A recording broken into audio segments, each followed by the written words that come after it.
Hello students, how are you? Welcome to SBS English classes.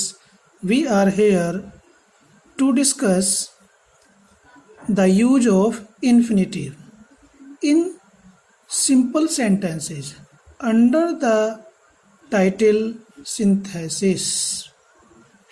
Infinitive का प्रयोग कैसे होगा, इसकी जानकारी सिंपल सेंटेंस बनाने के लिए दो या दो से अधिक सिंपल सेंटेंसेस को जोड़ करके एक इन्फिनेटिव का प्रयोग करके सिंपल सेंटेंस बनाना। नंबर 1, मेन वर्ब की फर्स्ट फॉर्म से पहले टू लगाकर इन्फिनेटिव बनाते हैं। इन्फिनेटिव नाउन की तरह कार्य करता है और सेंटेंस में सब्जेक्ट, ऑब्जेक्ट व कंप्लीमेंट के रूप में प्रयोग होता है। इसका हिंदी अर्थ ना, ने, नी से निकलता है। ठीक है students.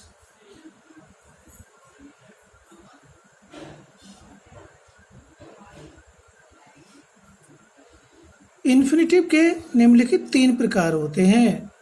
Number 1 simple infinitive, number 2 perfect infinitive, number 3 gerundial infinitive.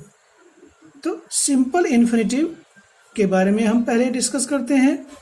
Simple infinitive भी 2 प्रकार का होता है। ठीक है स्टूडेंट्स। एक्टिव वॉइस में to plus first form, passive voice में to be plus third form. देखिए, सिंपल इन्फिनेटिव सेंटेंस में आई जो फाइनाइट वर्ब होती है उसके कार्य पूर्ण होने के बाद जो दूसरा होने वाला कार्य होता है, बाद में पूर्ण होने वाला या बाद में होने वाले कार्य को ये सिंपल इन्फिनेटिव दर्शाता है। पहला कार्य किस उद्देश्य के लिए किया गया उसको दर्शाता है। ऐसे देखेंगे, एग्जाम्पल से समझेंगे इस चीज को। मोहन वेंट टू दिल्ली, ही सा the Red fort. Mohan Delhi गया, उसने रेड फोर्ट देखा। अब उसके दिल्ली जाने का क्या उद्देश्य था? मोहन दिल्ली क्यों गया? देखने, रेड फोर्ट देखने गया। तो ना, ने, नहीं आ रहा है तो ये सिंपल इन्फिनेटिव की पहचान है। और जो यहाँ सब्जेक्ट है वो इस इन्फिनेटिव में एक्टिव पाया जा रहा है, कार्य करता हुआ पाया जा रहा है। खुद ये मोहन देखने का काम करता है तो ये एक्टिव इन्फिनेटिव हो गया। जब सब्जेक्ट किसी कार्य को नहीं करता बल्कि किसी के द्वारा किया जाता है तो वहाँ पैसिव इन्फिनेटिव आता है। ठीक है, हम सिंपल सेंटेंस बना रहे हैं, इसमें शब्दों को हम कॉमन लेते हैं। एक जैसे अधिक शब्द यदि सेंटेंस में आते हैं तो उनको हम उनमें से आवश्यकता अनुसार एक लेते हैं, दूसरे को छोड़ देते हैं। तो मोहन दिल्ली क्यों गया? To see the Red Fort. Infinitive बनाने के लिए सेकंड फॉर्म को फर्स्ट फॉर्म में लाना पड़ेगा और उससे पहले टू लगाएंगे, इन्फिनेटिव बनेगा। तो मोहन, अब ये काम पहले हुआ है, ये काम बाद में हुआ है, तो जो हमारा इन्फिनेटिव बनेगा सिंपल इन्फिनेटिव, ठीक है, वो बाद में होने वाले कार्य में बनेगा। यहाँ जो फाइनाइट वर्ब है इस कार्य के बाद ही ये सिंपल इन्फिनेटिव का कार्य प्रदर्शित होता है, बाद में होने वाले कार्य को शो करता है सिंपल इन्फिनेटिव। तो मोहन वेंट टू दिल्ली। अब ये तो ही छोड़ देंगे, इस सा को फर्स्ट फॉर्म में लेकर आएंगे और टू लगाएंगे, to see the Red Fort. तो दिल्ली जाने का क्या उद्देश्य? हम यदि प्रश्न करते हैं कि मोहन दिल्ली क्यों गया? रेड फोर्ट देखने। आंसर मिल गया। ये बाद में होने वाला काम है, हम इन्फिनेटिव इस पहले होने वाले कार्य में नहीं बना सकते हैं, ये बाद में होने वाले कार्य में बनेगा। दिल्ली क्यों गया? To see the Red Fort.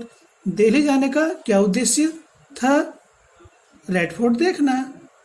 तो जो आंसर में आ रहा है, इस तरह से हम क्वेश्चन कर रहे हैं, इस तरह से आप भी करोगे तो खुद ही आप इस बात को वेरीफाई कर लोगे, खुद ही चेक कर लोगे कि हमारा बनाया हुआ इन्फिनेटिव सही है। अब देखिए इसमें सा था, हमने इस सा को नॉन फाइनाइट वर्ब में बदल दिया तो ये सिंपल सेंटेंस बन गया। इसमें केवल एक ही फाइनाइट वर्ब वेंट है, दूसरी नहीं है, दूसरी को हमने चेंज कर दिया। नेक्स्ट देखेंगे, Mohan sent his son to America, he wanted to educate him. देखिए मोहन ने अपने पुत्र को अमेरिका भेजा, he wanted to educate him, वह उसको शिक्षित करना चाहता था।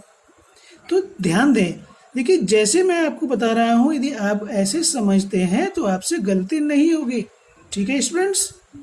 और यदि आप इससे अलग हट करके काम करेंगे तो definitely you will make a mistake, आपसे गलती होगी ही। तो मोहन ने अपने पुत्र को अमेरिका भेजा, और जब अमेरिका भेजा क्यों भेजा? शिक्षित होने के लिए, करने के लिए, क्योंकि वो उसे शिक्षित कराना चाहता था। तो शिक्षित होने का जो काम है मोहन खुद करता है, दूसरे से करवाता है। यदि खुद करता तो फिर अमेरिका क्यों भेजता? दूसरे करेगा, दूसरे से करवाएगा।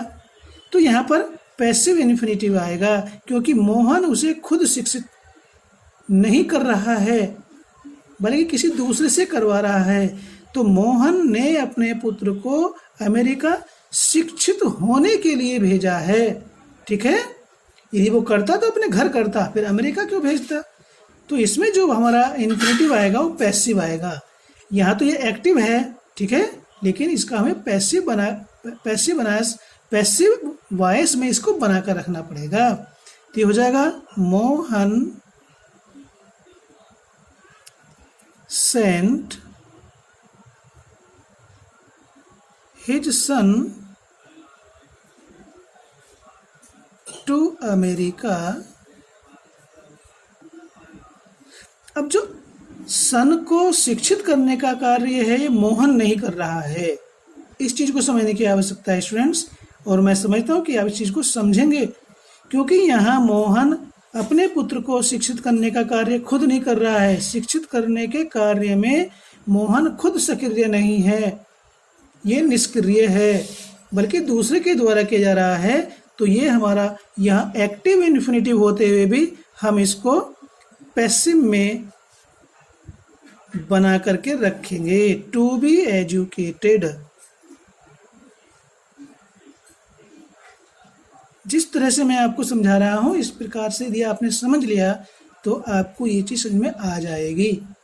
यहाँ देखिए मोहन दिल्ली गया, तो देखना काम किसने किया? खुद मोहन ने किया ना। तो इस इन्फिनिटिव में ये मोहन कार्य करता हुआ दिखाई दे रहा है। लेकिन जब मोहन ने अपने पुत्र को अमेरिका भेजा तो शिक्षित करने का काम कौन कर रहा है? मोहन कर रहा है क्या? नहीं, चाहता है शिक्षित करना, खुद नहीं करेगा। शिक्षित होने के लिए उसने अमेरिका भेजा है, इस चीज को समझने की आवश्यकता है। He has some bills, he must pay them. उसके पास कुछ बिल हैं, किस चीज के लिए? भुगतान किए जाने के लिए। तो क्या होगा? ये भी अगर मान लीजिए भुगतान अपना आप करता है तो एक्टिव इन्फिनिटिव आएगा, और यदि करवाता है तो पैसिव आएगा। तो जगह ही हैज सम बिल्स, यहाँ पैसिव में आएगा टू बी पेड। अब यहाँ तो ये मस्ट के साथ फर्स्ट फॉर्म आ रही थी, लेकिन हमें इसका इन्फिनिटिव बनाना पड़ा और पैसिव इन्फिनिटिव बनाना पड़ा। इस चीज को समझने की आवश्यकता है। आपको इन्फिनिटिव पहले से ही बना हुआ नहीं होगा, ठीक है। जैसे हमने यहाँ बनाया, सेकंड फॉर्म थी, फर्स्ट में चेंज करा, इन्फिनिटिव बनाया। यहाँ एक्टिव इन्फिनिटिव था लेकिन पैसिव बनाना पड़ा। क्यों बनाना पड़ा ये हमने आपको एक्सप्लेन किया। यहाँ ये फर्स्ट फॉर्म थी, इसका हमें पैसिव इन्फिनिटिव बनाना पड़ा। इस चीज को समझने की आवश्यकता है। नंबर 2 है परफेक्ट इन्फिनिटिव। क्या होता है, कब प्रयोग होता है, कैसे बनता है? लेट अस सी। यदि इन्फिनेटिव का कार्य फाइनाइट वर्ब के कार्य से पहले पूर्ण कर लिया गया हो तब परफेक्ट इन्फिनेटिव का प्रयोग करते हैं। ये जो फाइनाइट वर्ब है उसमें जो कार्य हो रहा है उससे पहले होने वाले कार्य का वर्णन करना होता है तो हम वहाँ पर परफेक्ट इन्फिनेटिव का प्रयोग करते हैं। नंबर 2, एक्टिव में to have plus third form होता है और पैसिव वॉइस में to have been plus third form से बनाते हैं। हमारी एक्टिव वर्ब एक्टिव वॉइस में सेकंड फॉर्म हो सकती है, परफेक्ट टेंस में हो सकता है। उसी प्रकार से पैसिव में पैसिव वॉइस का सेंटेंस है वो परफेक्ट टेंस में हो तो हम उसका perfect infinitive to have been के बाद थर्ड फॉर्म लगा करके बनाते हैं। इसका हिंदी अर्थ कर चुका, कर चुकी, कर चुके, हो चुका या ने के बाद आता है। Let us see the examples.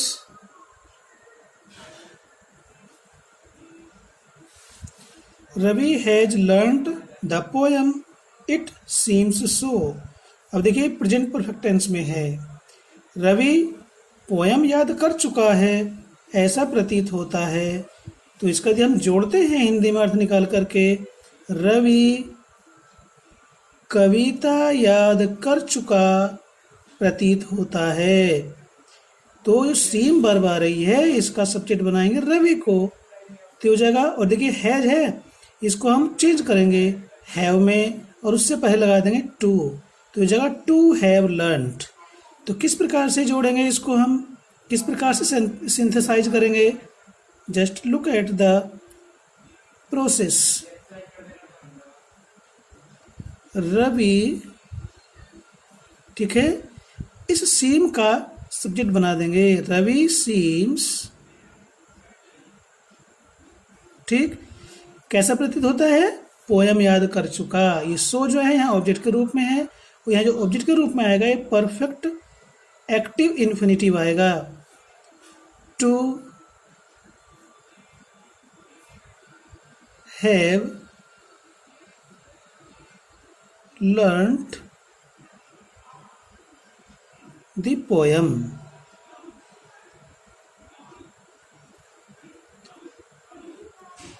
ये कार्य इस फाइनाइट वर्ब से पहले पूर्ण हो चुका है तो इसलिए परफेक्ट इन्फिनेटिव का प्रयोग किया जा रहा है। यहाँ टू लर्न का प्रयोग नहीं कर सकते हैं क्योंकि इस वर्ब के जो फाइनाइट वर्ब है यदि मैं टू लर्न का प्रयोग कर दिया तो ये बाद में होने वाला काम हो जाएगा, जबकि ये काम तो पहले हो चुका है इसलिए परफेक्ट इन्फिनेटिव का प्रयोग किया जा रहा है। He topped the merit list, he was very glad. और उन्हें मेरिट को पहले टॉप किया है, ठीक है ना, बाद में प्रसन्न हुआ है तो ये काम पहले हो चुका है, सेकेंड फॉर्म आ रही है, इसका हमें परफेक्ट इन्फिनेटिव बनाने पड़ेगा। ठीक है, ही वॉज वेरी ग्लैड, दोनों में सब्जेक्ट एक है, कॉमन ले लेंगे सब्जेक्ट को, ही वॉज वेरी ग्लैड। इस टॉप्ड का हम प्रयोग करेंगे टू हैव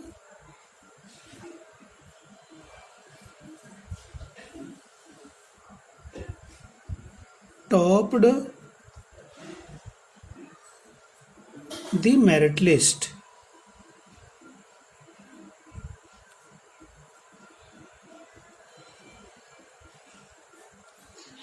तो कैसा कार्य है, अब देखिए जब सेंटेंस लिखे हुए हैं तो इसमें होने वाले कार्य को तो हमें सेंस करना पड़ेगा। अगर हम इसमें होने वाले कार्य को सेंस नहीं कर पा रहे हैं तो स्टूडेंट्स ये बहुत कठिन हो जाता है सिंथेसाइज करना।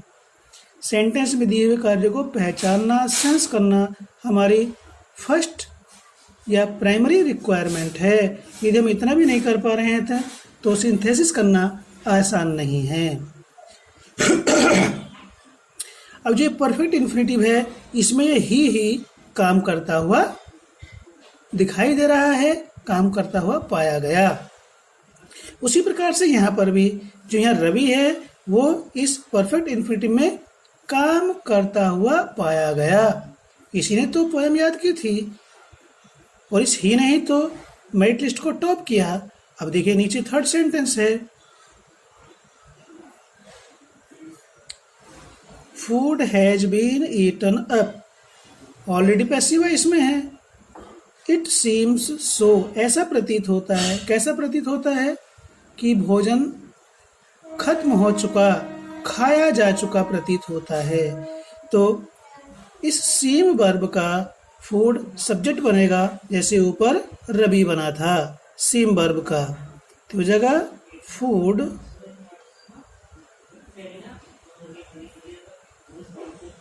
Seems to. अब देखिए यहाँ तो हैज बीन आ रहा है, तो क्या करेंगे, इन्फिनिटिव जब बनाएंगे तो इसे हम हैव में बदलेंगे। To have been eaten up.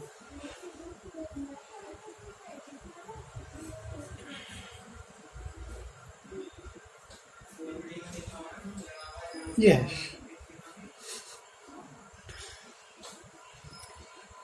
इसके पश्चात आता जीरेंडियल इन्फिनेटिव।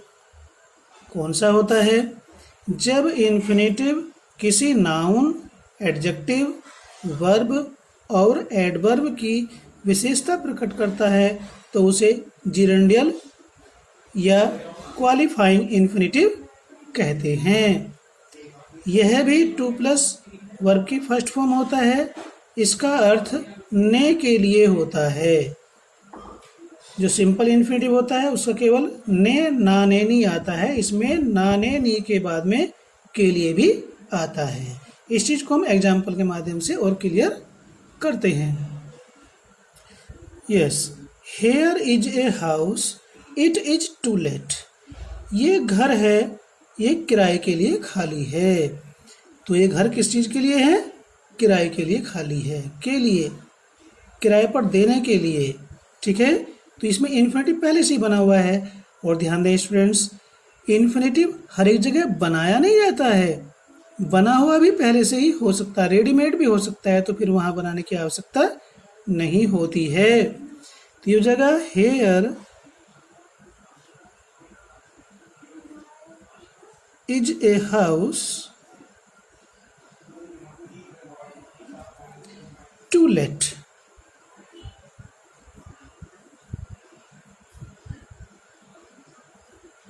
ये हमारा सिंथेसाइज सेंटेंस हो गया। यहाँ पर ये टू लेट इस नाउन के बाद आ रहा है, तो ये इस नाउन को क्वालिफाई कर रहा है। He called my brother, he wanted to see him. उसने मेरे भाई को बुलाया, वह मेरे भाई से मिलना चाहता था। तो उसने क्यों बुलाया, मेरे भाई से मिलने के लिए। तो किस प्रकार से जुड़ता है सेंटेंस, देखिए ये जो हिम है ये माई ब्रदर है, तो किस प्रकार से जुड़ेगा, ही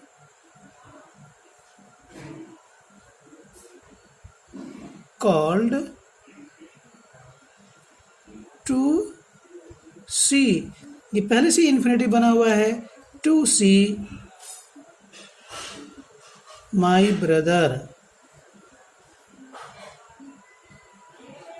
एक बात और ध्यान रखेंगे स्टूडेंट्स, कोई भी चीज फर्स्ट टाइम में तुरंत ही 100% समझ में नहीं आती है।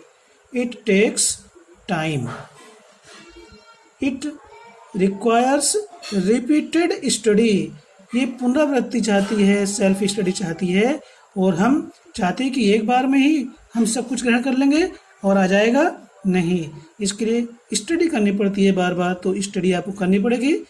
ठीक है स्टूडेंट्स, नेक्स्ट देखेंगे, आई हैव नथिंग, मेरे पास कुछ नहीं है।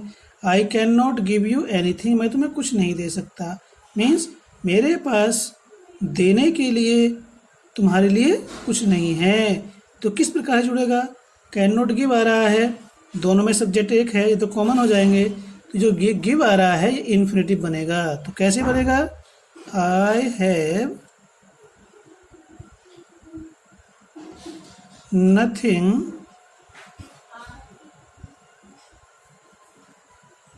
टू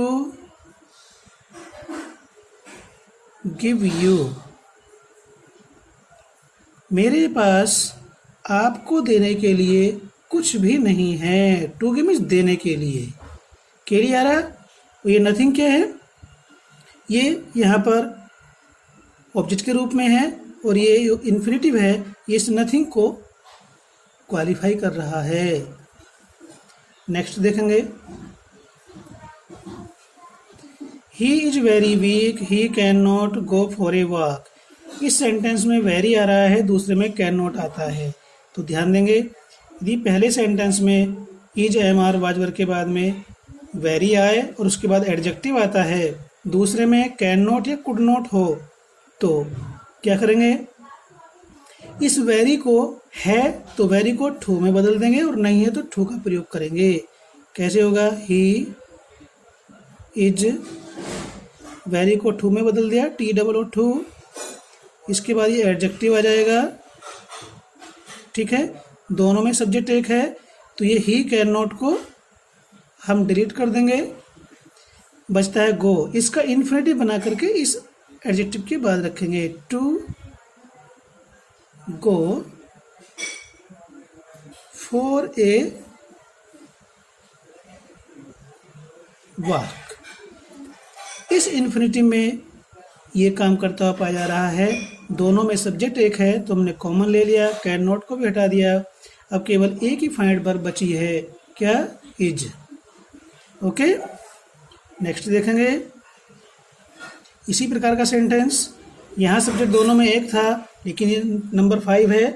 देखिए, टी वाज हॉट, यहाँ हमने जानबूझ करके वेरी को हटा दिया है। यहाँ अंडरस्टूड है, I could not take it, ये कुड नॉट आ गया। यहाँ वेरी है तो भी, नहीं है तो भी, लेकिन ये एडजेक्टिव है, इस एडजेक्टिव से पहले हम टू का प्रयोग करेंगे। ठीक है, लेकिन ध्यान दें, यहाँ सब्जेक्ट अलग है, यह अलग है, तो क्या करेंगे, इस एडजेक्टिव के बाद में प्रीपोजिशन फॉर लगाएंगे, इसको ऑब्जेक्ट बनाकर रखेंगे, उसके बाद इन्फिनिटिव आ जाएगा। क्या होगा, tea was too hot for me. ठीक है, जब दोनों के सब्जेक्ट अलग अलग होते हैं तो दूसरा जो सब्जेक्ट होता है वो एडजेक्टिव के बाद फॉर प्रीपोजिशन का प्रयोग करके ऑब्जेक्ट के रूप में आता है। इसके बाद ये आएगा टू टेक, इट हो जाएगा टू टेक। किस तरह से ये बन रहा है इस चीज को समझने की आवश्यकता है। मैं आपको जोक सुनाऊं, हंसी सुनाऊं कि हंसी हंसी में आपको आ जाएगा, तो डियर स्टूडेंट्स ये सब बकवास है। जब तक हम रूल्स को याद नहीं करेंगे, समझेंगे नहीं एग्जाम्पल्स को, केवल कुछ ही मिनट में आपको आ जाएगा, मैं ऐसा विश्वास नहीं दिला सकता हूँ। ये तो रूल्स आपको लर्न करने पड़ेंगे तभी आएगा। ठीक है, तो ये हमने आपको कुछ एग्जाम्पल्स आपको बताए। इसके बाद हम आपको कुछ इससे संबंधित मिक्स सभी प्रकार के सेंटेंस आपको समझाने वाले हैं, जो आपको वीडियो नंबर 2 में मिलेंगे। तो इसके पश्चात वीडियो नंबर 2 को अवश्य देखें, स्टडी करें। यदि आपको समझ में आया है, अच्छा लगा तो इसको लाइक करें, कमेंट करें कोई समस्या है तो, और सब्सक्राइब नहीं किया तो सब्सक्राइब भी करें।